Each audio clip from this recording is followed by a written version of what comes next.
Hola a todos, somos María Stolz y Paola Leal y hoy nos dirigimos a las madres de niños con autismo porque les tenemos la información súper práctica de cómo usar intencionalmente el poder neuroplástico del cerebro para ayudar a nuestros hijos a desarrollar habilidades que aún no se han dado naturalmente. Esta información llegó a mí a través de este fantástico libro, Kids Beyond Limits, de Anat Baniel, y en él entendí la forma como el cerebro aprende y crea nuevas habilidades, la razón por la cual mi hijo y en general todo niño de necesidades especiales puede no estar creando estas habilidades y lo más importante, lo que yo puedo hacer en casa para ayudar a su cerebro a percibir la información que necesita para crear estas habilidades. Cuando esta información llegó a mí, mi hijo tenía unos 5 años y venía aprendiendo gracias a un programa terapéutico que yo le tenía en casa. Pero les puedo decir que el haber empezado a usar intencionalmente la neuroplasticidad aceleró su progreso. Pude ver resultados inmediatos y contundentes y por supuesto esto es algo que he continuado usando durante todo su desarrollo y crecimiento. Entonces les quiero presentar a Paola Leal, quien se especializa en el método de neuromovimiento de Anat Baniel. Ella nos va a explicar estos conceptos y yo les voy a dar algunos ejemplos de cómo los he usado en el desarrollo de mi hijo. Gracias, María.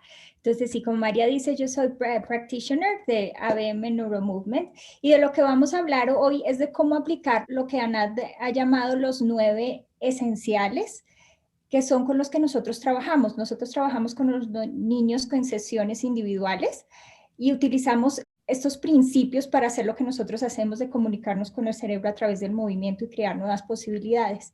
Pero estos 9 esenciales también se pueden aplicar en todas las actividades de la vida diaria y eso es lo que queremos hablarles hoy, de cómo incluir estas cosas en lo que ya hacen con los hijos para volver las oportunidades de crecimiento y cambio buenísimas. No vamos a tener tiempo hoy de cubrir todos los 9 esenciales, vamos a hacer solo los primeros 4, no porque sean más importantes, pero porque yo creo que somos los que más tendemos a obviar y a no incluir.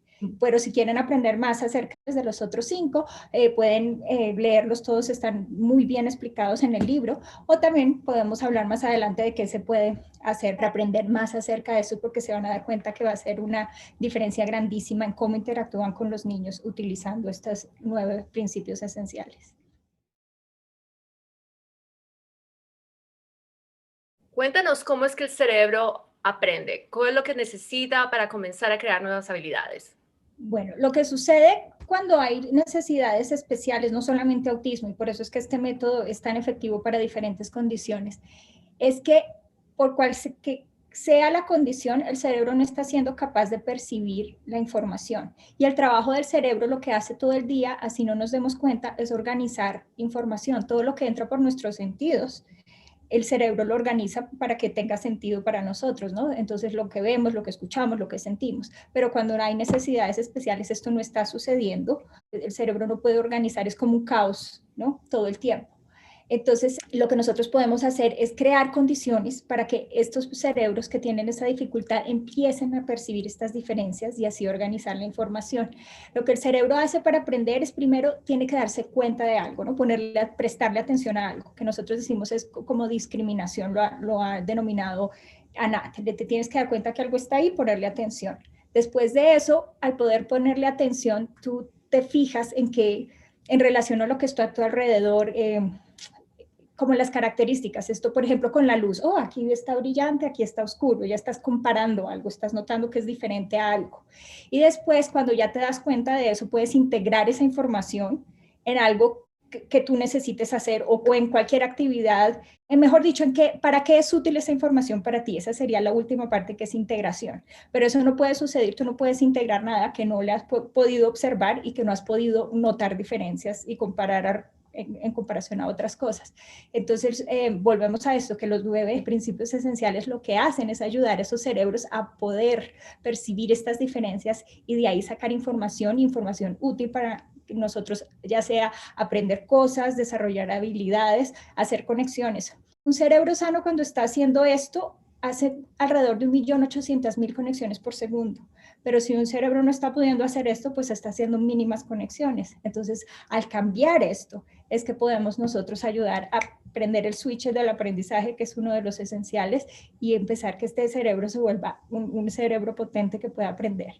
Sí, sí, y para ilustrar un poco la idea de que a veces los niños, los individuos, quien quiera, no están creando habilidades precisamente porque no pueden percibir la información que requieren para que su cerebro mapee nuevas habilidades. Les cuento dos casos en mi hijo que yo observé. Número uno, cuando yo comencé a usar esta información, cuando estaba leyendo el libro, me di cuenta de que a pesar de que él había crecido en muchísimas habilidades como comunicación verbal, flexibilidad, su attention span, su contacto visual, su interactividad, todas estas cosas se habían movido. Sin embargo, la comunicación no verbal, específicamente los gestos, no se había movido para nada. Él tenía solamente dos gestos. Y en el momento en el que yo me di cuenta de eso y comencé a crear millones de oportunidades en el día a día y en la terapia con él para que él percibiera gestos, era yo haciendo gestos constantemente, llamando su atención, bajándole la velocidad para que él pudiera percibir estas cosas, llenándolo de esa información constantemente, se empezaron a mover, simplemente se empezaron a mover, lo que no había ocurrido en, ¿cuántos años digo? 2, de repente comenzó a ocurrir. En la misma semana yo lo veía que sus manos empezaban a mover de una forma más natural a medida que hablaba. Estamos hablando de eso, ¿no? Y para decirles que entre 3 y 6 meses, este niño fluía no verbalmente. Precioso. Entonces, este es un caso en el cual tú puedes notarlo cuando son pequeños. Ahora, cuando él era un poco mayor y ya tenía muchísimas habilidades desarrolladas, en su juego de básquetbol yo podía ver que tenía una limitación, se estaba limitando a sí mismo porque, esto es lo que hablamos de que los niños con necesidades especiales tienen ciertas condiciones que les hacen limitarse a recibir la nueva información. Entonces, para mi hijo, el contacto físico impredecible era algo que a él le chocaba sensorialmente. Entonces, que él lo evadía por todas las formas. Y entonces, ¿qué pasa? Esto es básquetbol. En básquetbol tú tienes que tener contacto físico bastante intenso, bastante impredecible. Y él, a pesar de amar este juego y era lo que quería hacer todo el tiempo, él no estaba pudiendo jugar el juego de la mejor forma posible. Estaba siempre en el lado de la cancha. Entonces, como mamá y entendiendo esta información, yo figuré una forma de cómo puedo ayudarlo a él a percibir este contacto físico impredecible de una forma más segura, de una forma más fácil, de una forma que no lo rete tanto, de una forma que su aparato sensorial pueda recibir sin el miedo, que no tenga que evadir y resistir. Yo puedo crear esa condición y fue lo que hice en casa. Otra cosa que te quería mencionar, Paola, ahora que hablaste de integración, que me pareció súper interesante es en el momento en el cual yo empecé a ayudar a mi hijo a percibir gestos, lo que yo noté fue que no solamente sus gestos comenzaron a moverse, sino otras habilidades vinieron al mismo tiempo con él. Yo pude notar un salto que yo llamo cuántico en la riqueza de su comunicación verbal. El hacer los gestos hizo que la forma como él hablaba mejoró y su movimiento también. Él siempre había sido un niño muy cauteloso. Por ejemplo, bajando las escaleras, siempre se agarraba de cosas, pero de repente veo yo a este niño saltando desde sitios altos al trampolín, lo veía haciendo cosas súper daring, o no sé si fue que su aparato vestibular o su proprioception, uno de los dos, pero una de esas cosas hizo que yo notara que él estaba apropiándose de su cuerpo y de su movimiento de una forma que no lo había visto hacer antes. Entonces, a mí me parece interesante como cuando tú hablas de que una vez las diferencias se han percibido y el cerebro comienza a crear estas conexiones, tú crees que las conexiones se van a crear en el área que tú estás medio tratando de estimular, pero lo que ocurre es totalmente inesperado y enriquece toda la red de habilidades que maneja el cerebro. Sí, qué bueno que dijiste eso porque es lo que pasa, que estamos acostumbrados a pensar de que esto es lo que está mal y esto es lo que hay que arreglar, ¿no? Si es el lenguaje, hay que enfocarse en el lenguaje, si es la motricidad fina, la motricidad gruesa, entonces que hay que enfocarse en eso.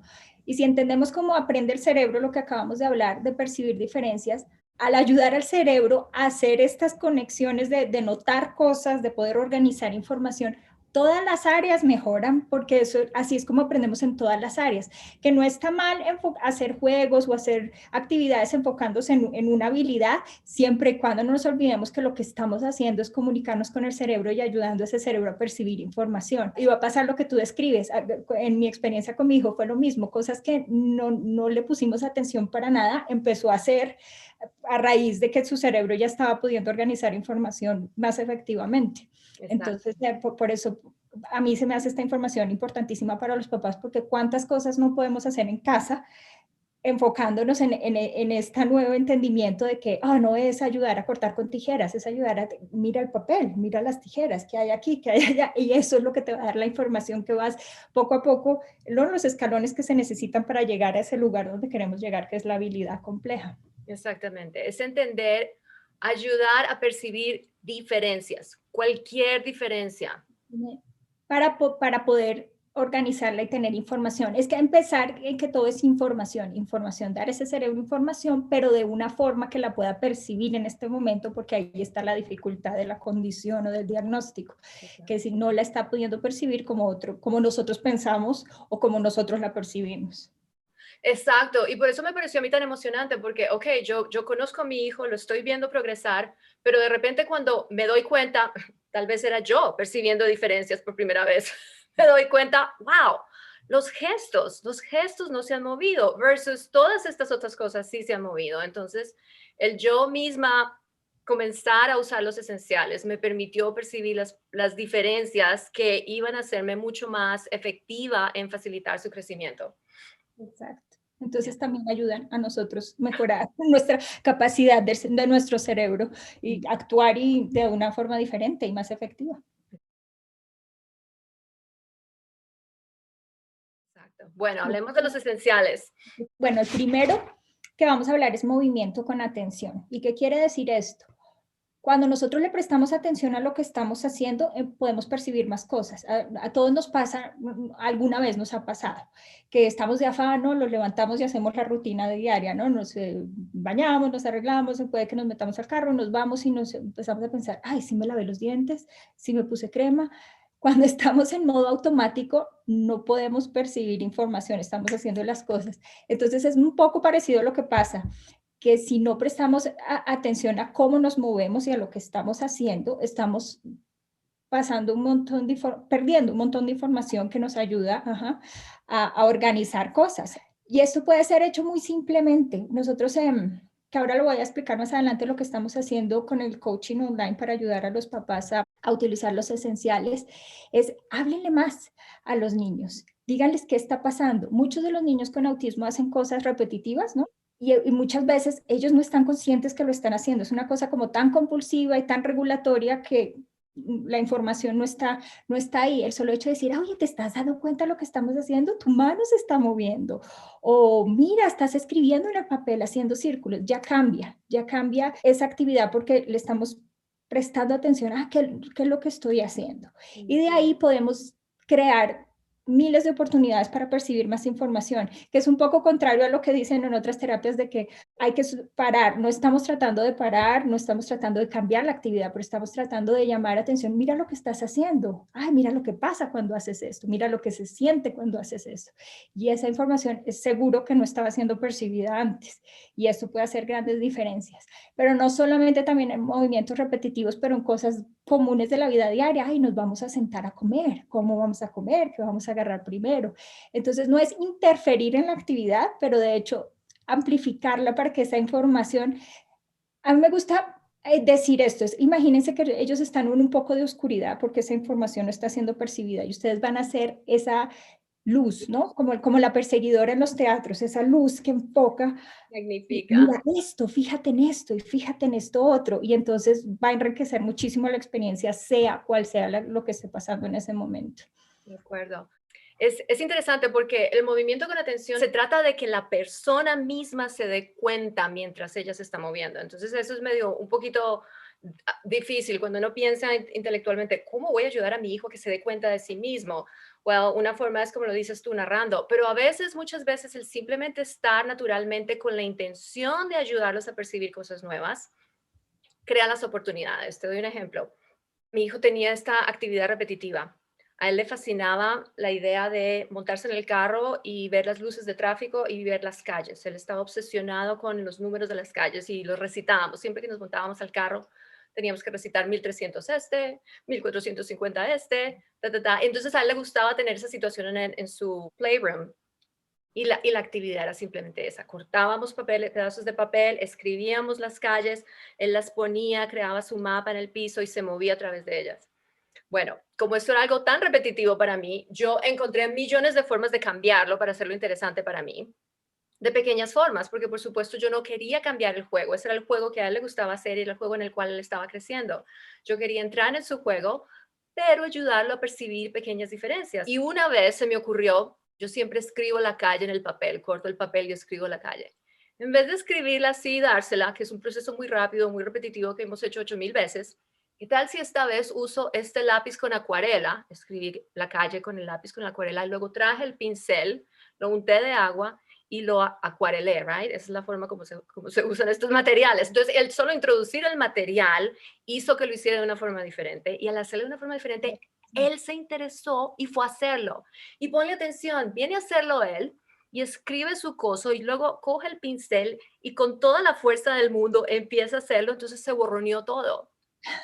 Y le digo yo, pero fíjate, yo ya no puedo leer más la calle porque ya todo quedó hecho una mancha de agua.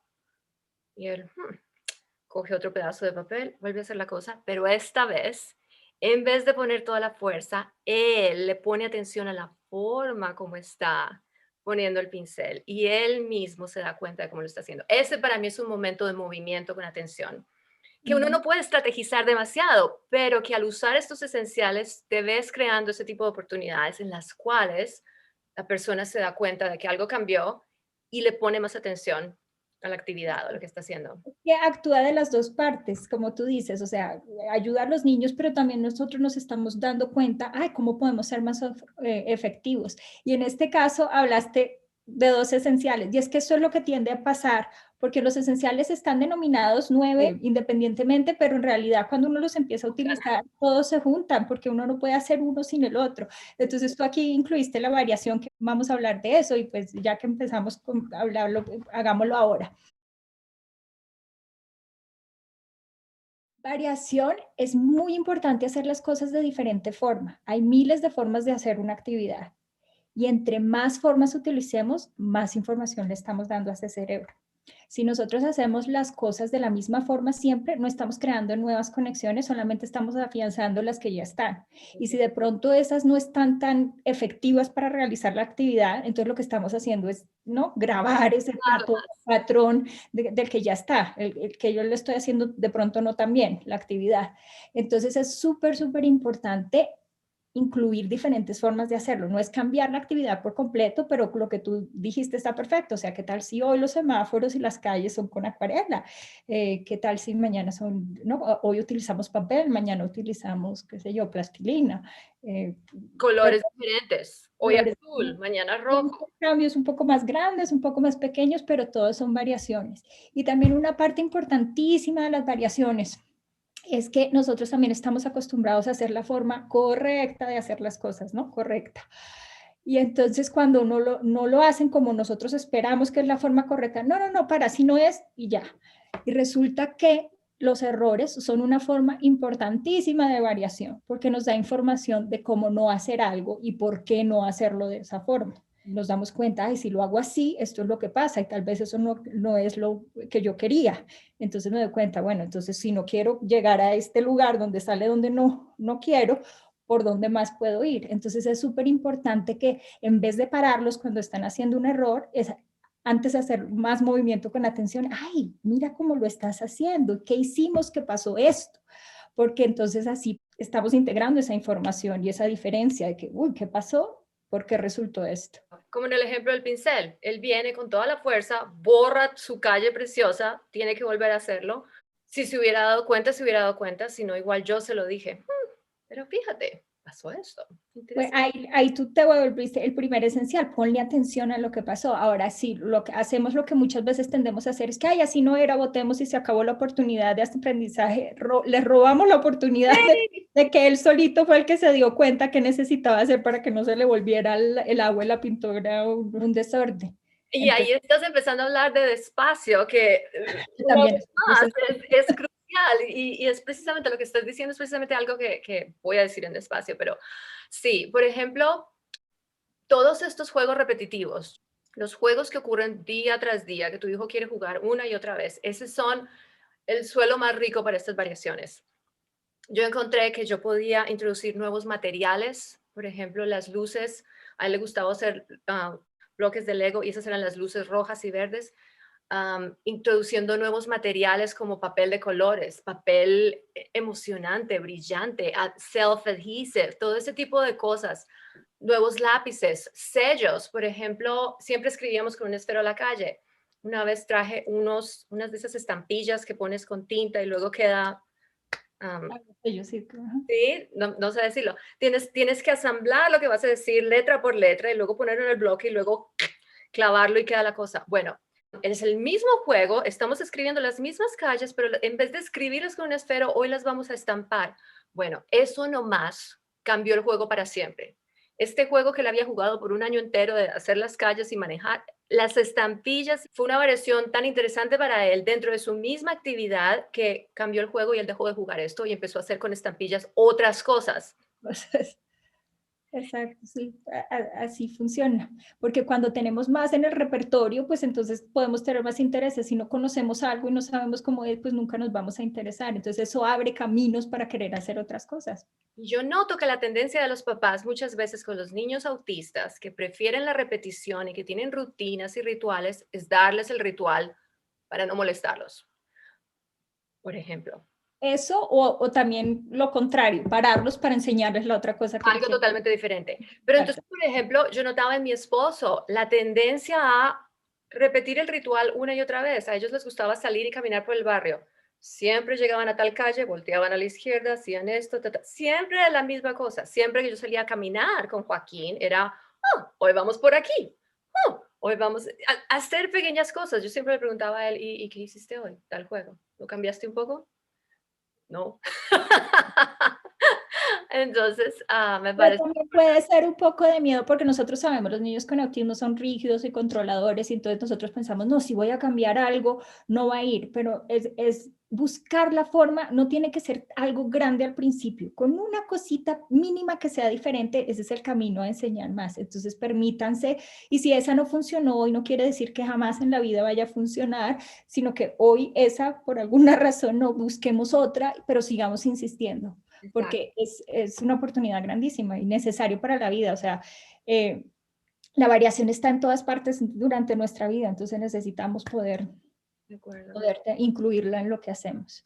Y me Y te, parece importante eso que dices, porque dar control en el momento en el cual tú ofreces una variación y tu hijo no la quiere, o él no la va a tomar. Si no la quiere, no la va a tomar. Entonces, dar el control es muy importante para poder seguir percibiendo, ofreciendo pequeñas oportunidades en las cuales sí vaya. Yo, por ejemplo, muchas de las personas que trabajaron con mi hijo notaban que él tenía un patrón de no, no, sí. Tus dos primeras ideas, no. La tercera, sí.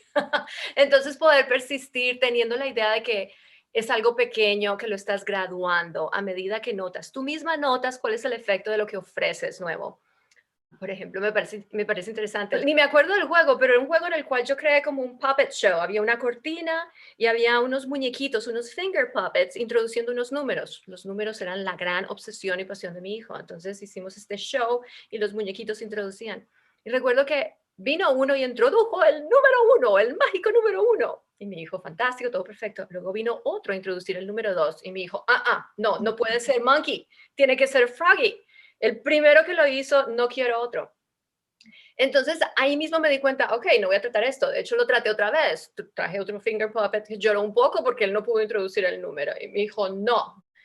Resultó que la actividad cambió en la cual él decidió tomar control del juego, tal vez porque yo estaba variándole de una forma que no le gustaba. Entonces él fue el que empezó a hacer los pequeños puppets y ponerse en la cortina y yo era su audiencia.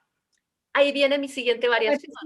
Mi siguiente variación era cada vez que él abría la cortina, yo lo estaba esperando de una forma diferente. Una vez tenía un sombrero, él me veía. Luego hacía el siguiente número, cada vez que haría la comida. Ahora yo tenía unas gafas grandes.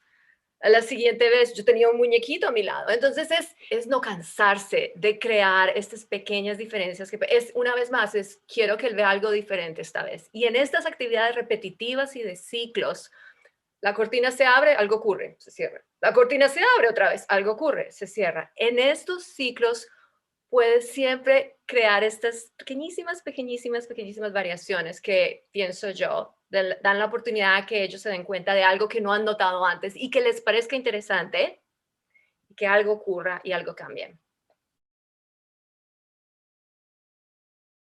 Y como se dan cuenta, están todos entrelazados, pero al mismo tiempo de para poder ponerle atención a cómo nos estamos moviendo, si nosotros vamos rápido, es muy difícil notar lo que está pasando.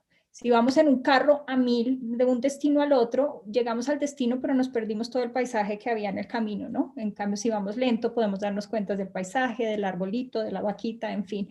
Eso es lo que sucede. Nosotros solamente podemos hacer las cosas rápido cuando ya sabemos hacerlas. Entonces, cualquier cosa que estemos haciendo es información que ya está, no es nueva. Estamos haciendo de la misma forma. Si nos permitimos ir despacio, podemos fijarnos cómo hacer y escoger diferentes rutas también. Entonces, nos ayuda a darnos cuenta además. Muchos papás a mí me comentan que cuando leen el libro y empiezan a hacer las cosas más despacio de cómo las hacen, los niños empiezan a sorprenderlos porque están percibiendo más. Mira, a mí me parece que cosa clave para ir despacio es nosotros mismos ir despacio. Cuando yo leí el libro me empecé a dar cuenta de lo rápida que soy. Para hablar, introduciendo juegos, existe un miedo. Yo notaba, yo tenía miedo a veces cuando yo creaba una nueva actividad, precisamente para ayudar a mi hijo a desarrollar ciertas habilidades. Creo un juego, tengo la idea del juego, le presento el juego, pero tenía cierto miedo, miedo a perder la interacción, miedo a perder, miedo a que él no estuviera interesado en el juego. Y en ese miedo me doy cuenta de que yo lo hacía demasiado rápido, trataba de moverlo muy rápido a través de la actividad sin darle precisamente esa oportunidad. Yo notaba también que cuando uno está automáticamente moviéndose muy rápido, tiende a, por ejemplo, responder muy pronto a su comunicación verbal, ayudarlos demasiado rápido, a completar sus frases, a adivinar lo que van a decir y terminarlo antes de que lo diga y no darles la oportunidad de que les tome el tiempo que les toma articular sus pensamientos y decirlos. Y hasta uno hace cosas por ellos sin darse cuenta. O sea, les pide algo y uno lo hace en vez de dar la pausa, porque la pausa es una forma de ir lento, dar pausa. Mire, hablando de la pausa, yo notaba a veces que personas que trabajaban con él, por miedo a perder esa interacción, cuando él, por ejemplo, estaba en algún momento y hacía su pausa y miraba afuera, es algo que yo reconocía. Cada vez que él percibía algo nuevo, yo notaba que él paraba y se quedaba como un segundo spacing out, lo llamamos. O él no estaba realmente spacing out, yo lo interpretaba como está procesando algo nuevo. Y había algunas personas que trabajaban con él que se sentían incómodas en ese silencio, tal vez porque pensaban que iban a perder la interacción y boom, lo trataban de llamar y sacar de ese momento. Entonces eso fue algo que tuve que entrenar mucho a mis voluntarias. Permitan ese momento, despacio, permitan que ocurra, él va a volver. Nada de miedo de que vamos a perder interacción, de que vamos a perder nada, porque es mucho más valioso permitir que ocurra el procesamiento, que ocurra la percepción. Sí, eso que dices está bien, o sea, porque si se desconectan o si pierden el interés, van a volver a ellos solos. También podemos darnos cuenta de pronto por qué perdieron el interés, que si seguimos y seguimos solo por seguir, no nos entera, no percibimos nosotros esa información. De pronto también puede ser que están procesando información. Los silencios no son malos, estamos acostumbrados a pensar en el silencio como incómodo y a veces el silencio es la oportunidad de integrar lo que acabamos de percibir. Exacto. Importante como dar pausas para integrar y si pedimos algo, demos el espacio para contestar, porque a veces hacemos la pregunta y si no contestaron enseguida ya hablamos más. Entonces, no dimos espacio, no fuimos despacio para dejar que algo sucediera. Sí. O contando historias. Por ejemplo, yo recuerdo, estoy mirando mis propios logs de ese tiempo y noto como yo notaba en ese momento, wow, pregunta que él me hizo, mi primer pensamiento era contarle una historia, pero de cierta forma tenía miedo de que si no le contaba la historia lo suficientemente rápido iba a perder su atención, entonces la contaba muy rápido. Este día decidí, la voy a contar en cámara lenta. Y empecé. Y si Que se va, no importa, pero la voy a contar. Y lo que resultó fue que me sorprendió, porque le conté una historia que le hubiera contado generalmente en 2 minutos, tratando de acelerarme para darle esto que yo creía que iba a ser motivante para él o para contestar su pregunta rápidamente. Se lo di tan lento y me sorprendió ver que él se quedó todo el tiempo y la comprendió. No perdí su atención. Entonces, esas eran experiencias para mí en las cuales yo decía, wow, esto es diferente, esto es nuevo, esto realmente funciona. Exacto, exacto.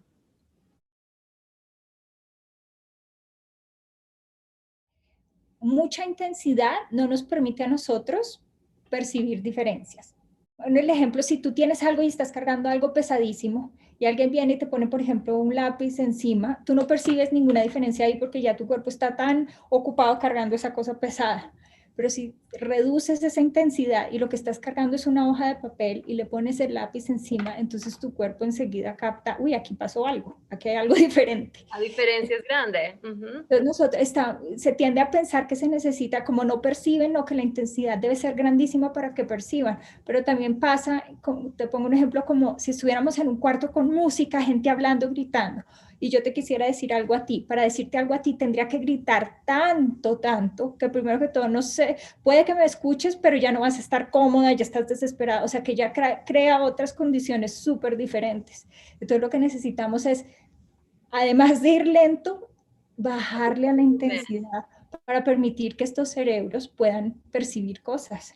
Cuando tú estás en silencio, tú oyes la mosca pasar, los zancuditos o lo que sea. Cuando estás en silencio, oyes el pajarito. Cuando estás, no, te pierdes un montón de información.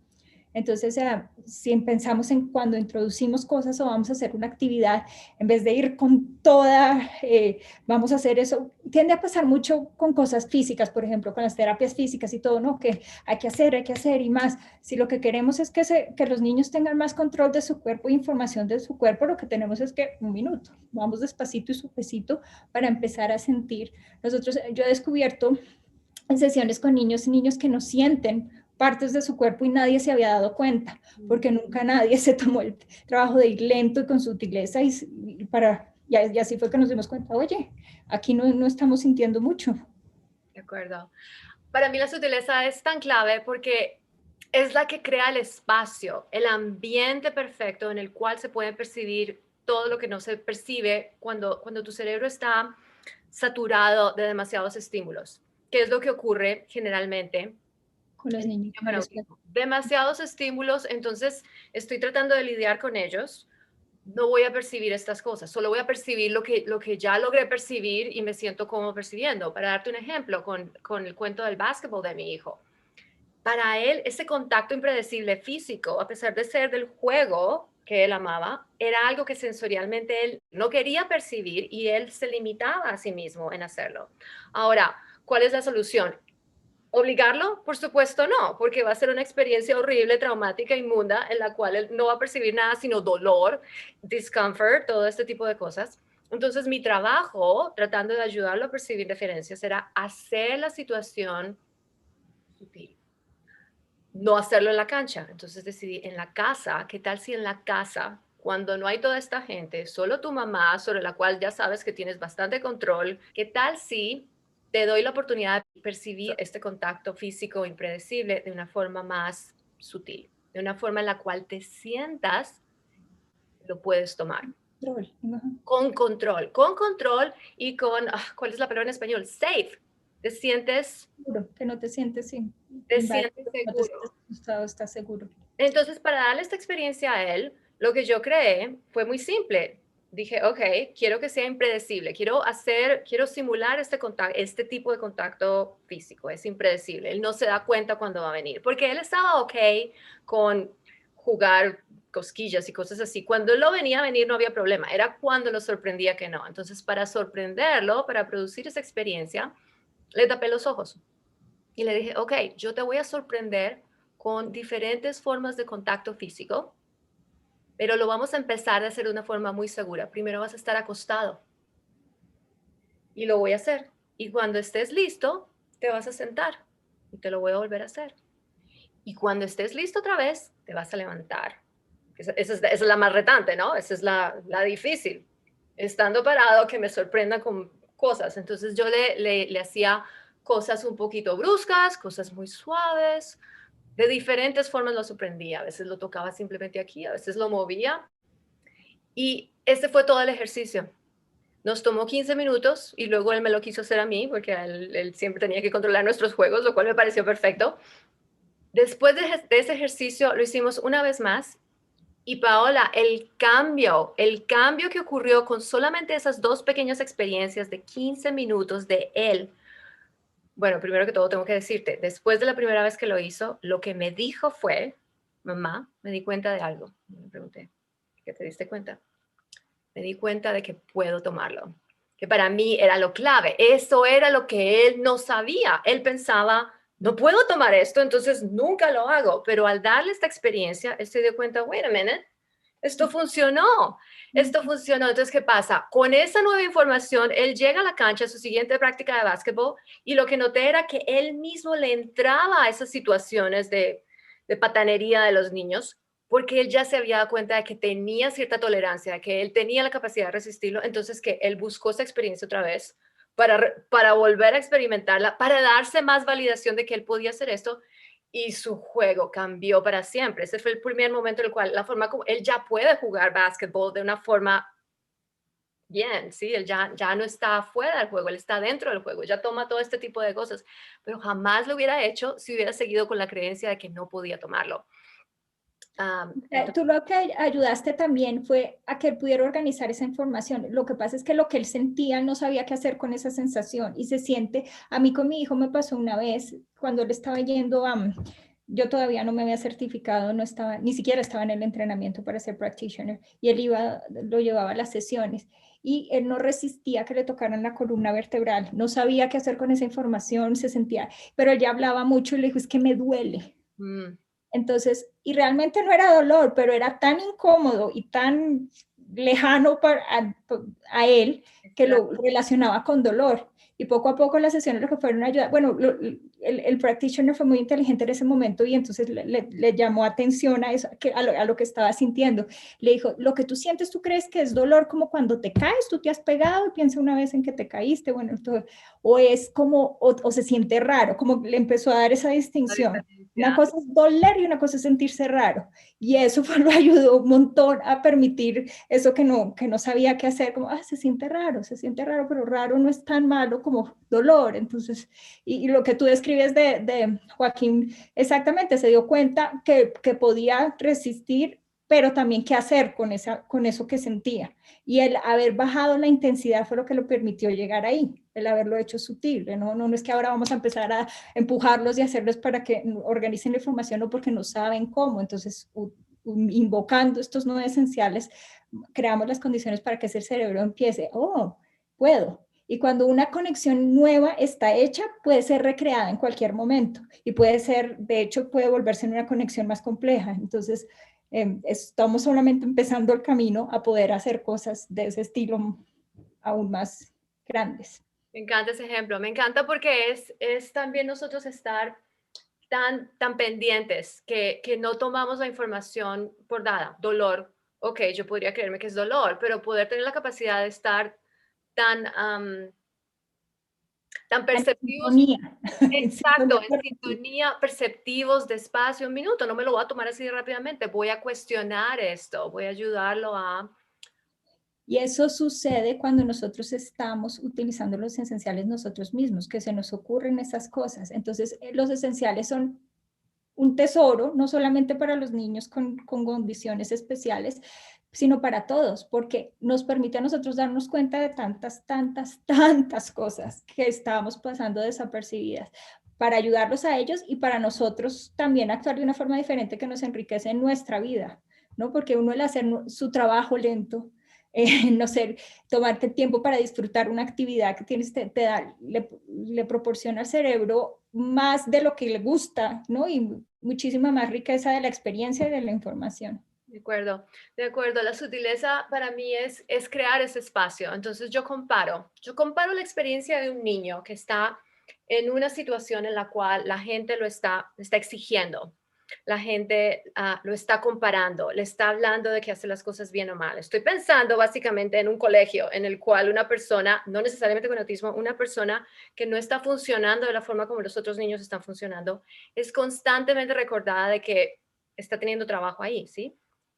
La situación se da. Entonces, esa experiencia para mí es muy diferente a la experiencia de una persona que está en un ambiente en el cual todas estas cosas sensoriales que le molestan están minimizadas. La calidad de las relaciones que están en su vida es diferente. Está con personas que no lo están comparando, que no le están hablando de todas las cosas que hace mal, de cómo deberías comportarse en vez de lo que está haciendo. No le están exigiendo que haga cosas que no puede hacer. Si yo, por ejemplo, no sé leer aún porque tengo procesamiento auditivo diferente, entonces que me exijan constantemente aprender a leer es retante sin entender que existen ciertas diferencias. Entonces, poder poner a una persona en un ambiente más sutil, simplemente sutil, en el cual no hay demandas que no pueden ser cumplidas en este momento, en el cual no hay juicios, en el cual las emociones de las personas con las que estoy son sutiles, son amorosas, las personas que interactúan conmigo lo hacen de una forma leve, no cargada de juicio.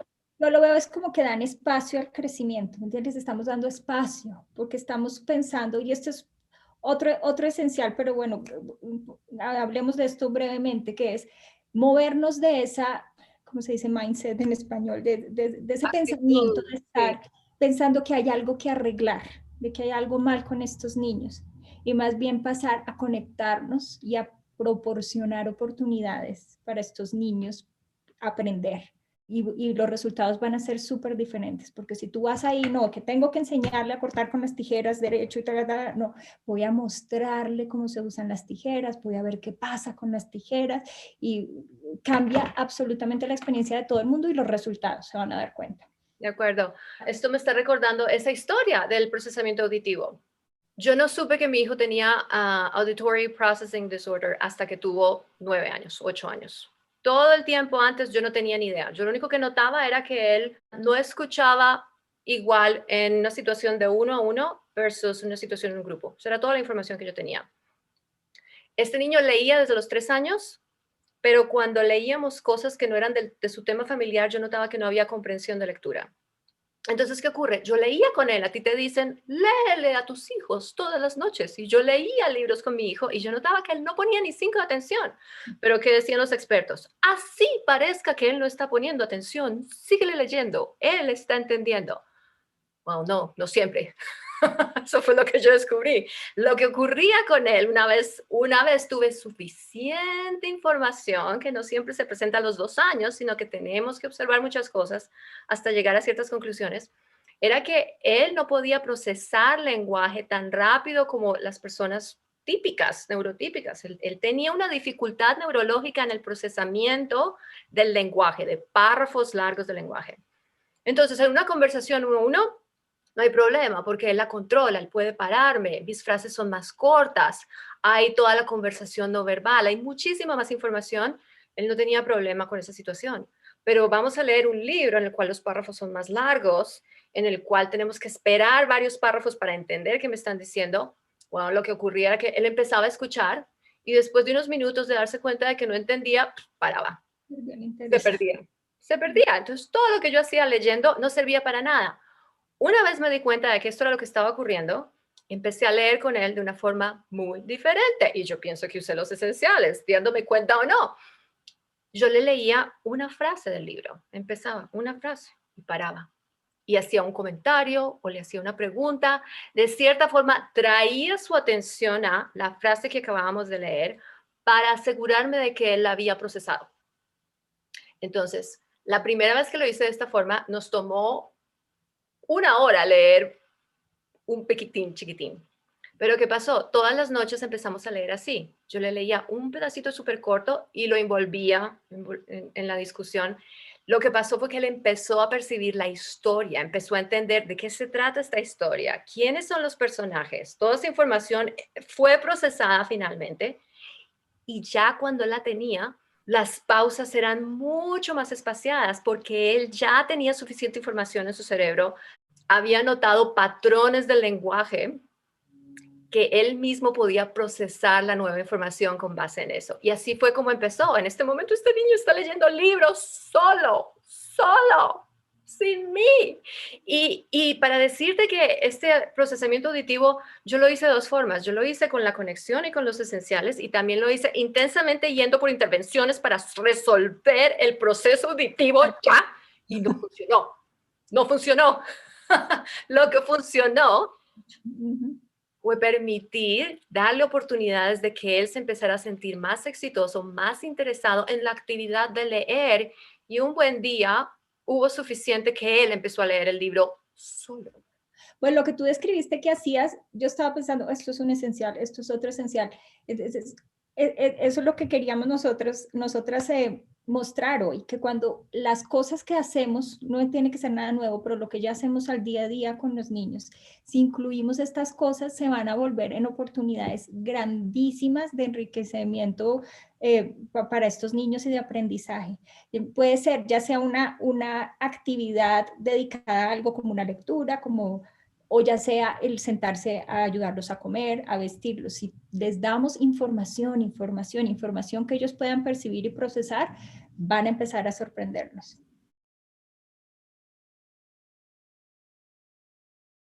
Entonces, primero recomendamos que lean el libro. Con solo leer el libro, yo estoy segura de que la mayoría de personas va a darse cuenta inmediatamente de pequeñas cosas que pueden hacer en sus vidas. Ahora, para quienes quisieran tener más apoyo en crear estas situaciones, en tratar de entender cómo pueden interpretar ellos esta información y usarla en su vida, Paola, cuéntanos del servicio que tú estás ofreciendo en este momento para las familias.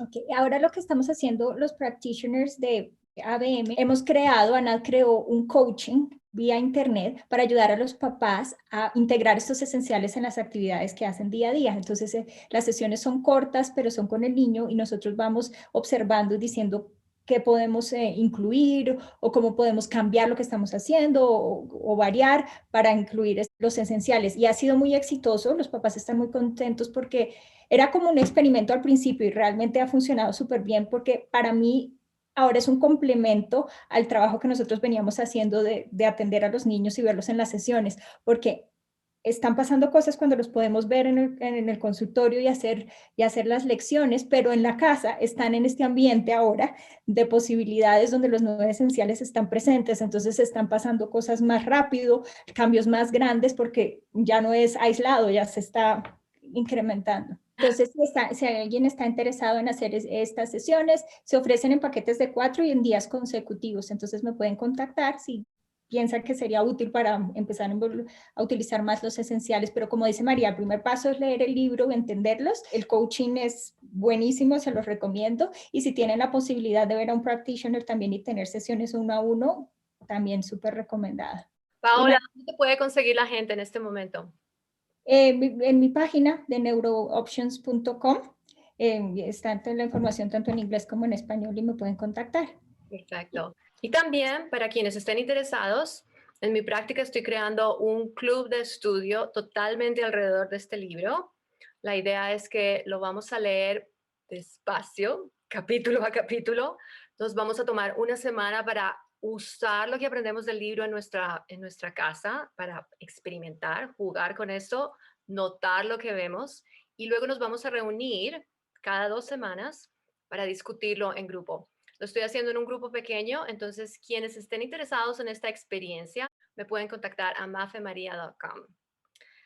Esta información a mí me pareció crucial en el desarrollo de mi hijo. Cada nueva situación que ocurre en su vida, siempre me pongo el sombrero de Anat Baniel y trato de pensar cómo puedo crear oportunidades para que él perciba diferencias. Y he notado resultados increíbles y por eso es algo que queríamos compartir con más personas y ojalá hayamos inspirado a varias a leer el libro y a empezar a usar esta información y que por favor quienes estén interesados en este tema nos comenten, nos dejen saber cómo les va en sus vidas usando esta información, qué desarrollos maravillosos ven en sus hijos. Y que nos cuenten, porque yo he tenido esa experiencia que muchas familias solamente leyendo el libro dicen, ay, no sabes lo que pasó. Y a mí me encanta escuchar esas historias, entonces compartan con nosotros. Sí.